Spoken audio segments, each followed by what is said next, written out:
Hi, everybody. I am Neil Thompson. I'm the founder of Teach the Geek. It's an online platform for STEM professionals. The first offering of Teach the Geek is a public speaking course called Teach the Geek to Speak. To learn more about the course, you can go to teachthegeek.com. That is teachthegeek.com.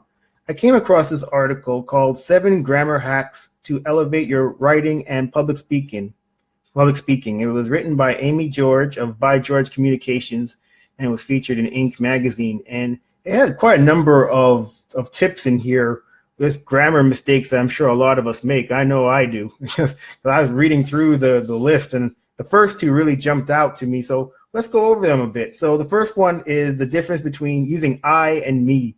And I know for a fact I mess this up all the time when I speak. I mess it up when I write. I just mess it up, period.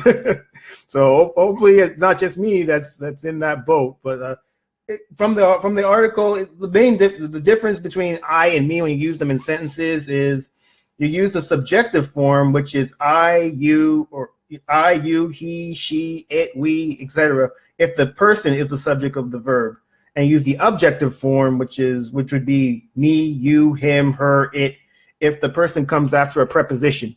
Now, you might be wondering what a preposition is. I actually had to look it up. I know what a preposition was. But it's a word that usually comes before a noun or pronoun that relates to a different part of the sentence. So, for instance, the sentence, let's give it an example here. She and I ate lunch. So, I would be a noun or a pronoun.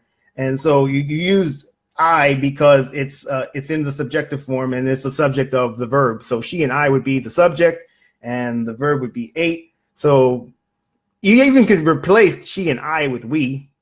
Yeah, that works. We ate lunch. To kind of make it easier on yourself. That's kind of like what I like to do. Another example is you and he left on time. So because you and he are the subject, it comes before the verb. That's why you would use he.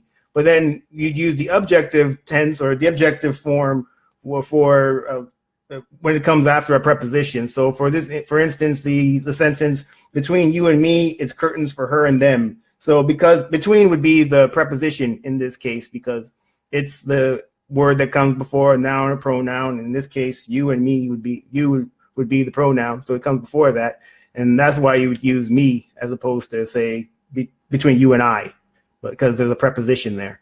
And then the second part of that sentence is it's curtains for her and them. Again, for would be the preposition, her would be the pronoun again. And then the reason you use them is because you have a preposition before her and them.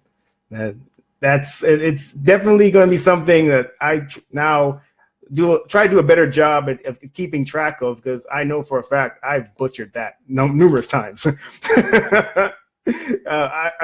Honestly, a lot of times when it comes down to it, I kind of go with what sounds better, but not necessarily what's grammatically correct. But if we want to be grammatically correct and you want people to think that we're smart, you want to use the right grammar. And then the next example from this list is who and whom. This one I mess up sometimes, not as much as I and me, but I definitely mess this one up more than I should. And then perhaps you all are in the same boat. So the author actually says it's a good idea to keep track of them is him goes with whom and he goes with who. And the good way to keep track of that is because both him and whom start with or end with M. That's kind of a way to kind of, I guess, keep that on track. And then obviously the other one would be he and whom. So for instance, the sentence, who did we meet? We met him. Mark is the one whom we met. And you would use whom because it goes with him. We saw him.